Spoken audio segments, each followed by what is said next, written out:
Over the weekend, news broke that the Trump administration had done something that is pretty par for the course for them.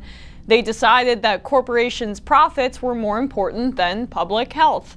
Actually, scratch that, more important than babies' health, a little more specific, which caused a lot of people understandably to have a visceral reaction. But that begs the question, is this really anything new? Because history seems to indicate that past presidents, including President Obama, I know liberals don't like to hear that, but have presided over similar situations. But first, let's break down what the U.S.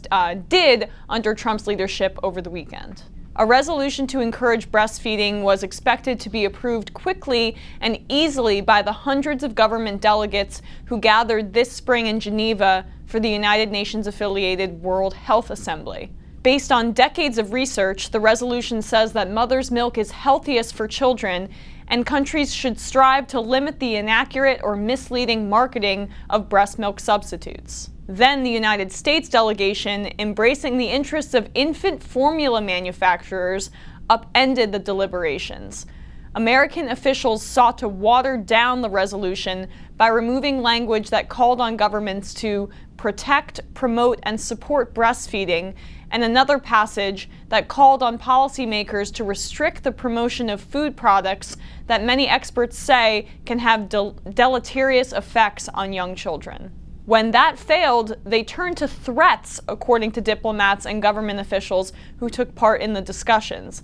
Ecuador, which had planned to introduce the measure, was the first to find itself in the crosshairs. The Americans were blunt. If Ecuador refused to drop the resolution, Washington would unleash punishing trade measures and withdraw crucial military aid.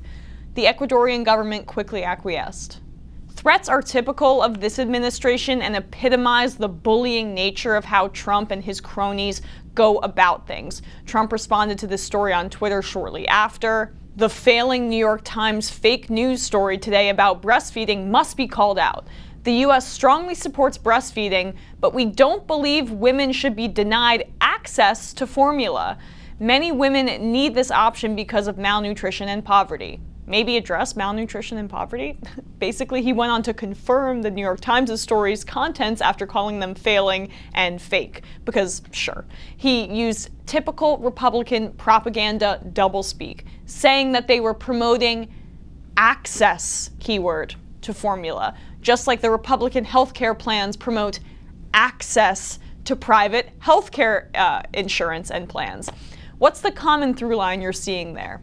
Access typically means coercing people into buying from private industry when there are or there should be public options available, or healthy options like breastfeeding. But while these bullying tactics may be new-ish and may be awful and embarrassing diplomacy, the pro-corporate model of pushing formula onto the international community, including and especially impoverished parts of the world or underdeveloped parts of the world, is nothing new. In 1981, the World Health Organization passed a code to combat the aggressive advertising of breast milk substitutes and provision of free formula to new mothers after a rise in infant mortality, malnutrition, and diarrhea thought to be related to the use of formula mixed with contaminated water.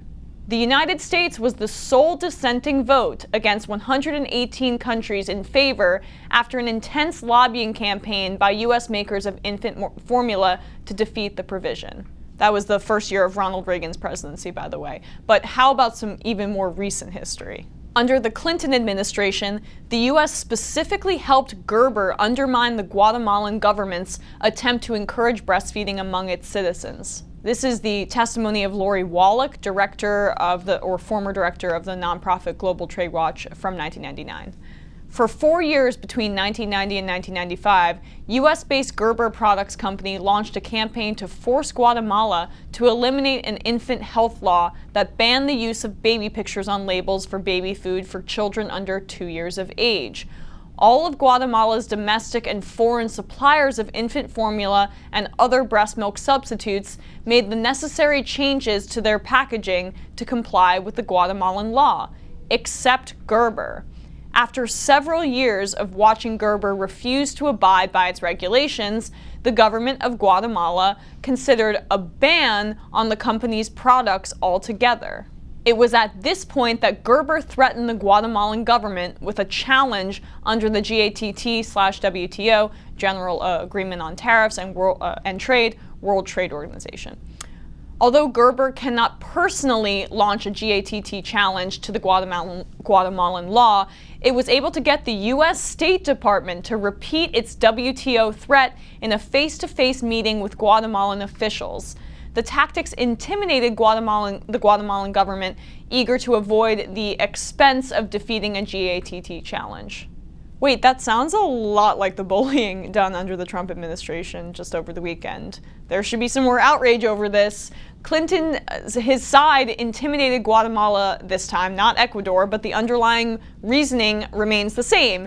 Enrich the corporations that make these baby products and make people in these underdeveloped countries believe that they are necessary for their baby's health instead of promoting more natural alternatives, because Gerber's got to make that money.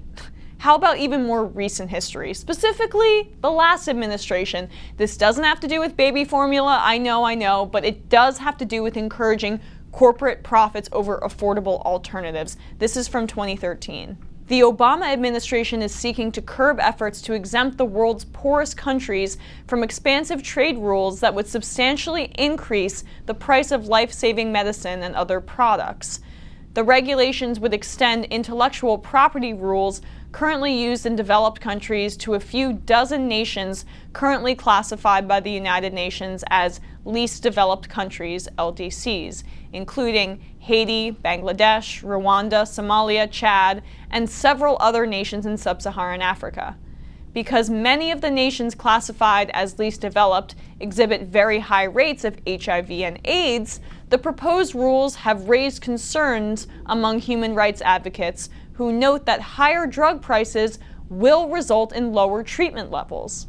The point being, the U.S. has pushed corporate influence over health in the international community for quite some time now, under a variety of administrations, especially on low visibility issues that don't get any press coverage and are more behind the scenes, under the table, like baby formula.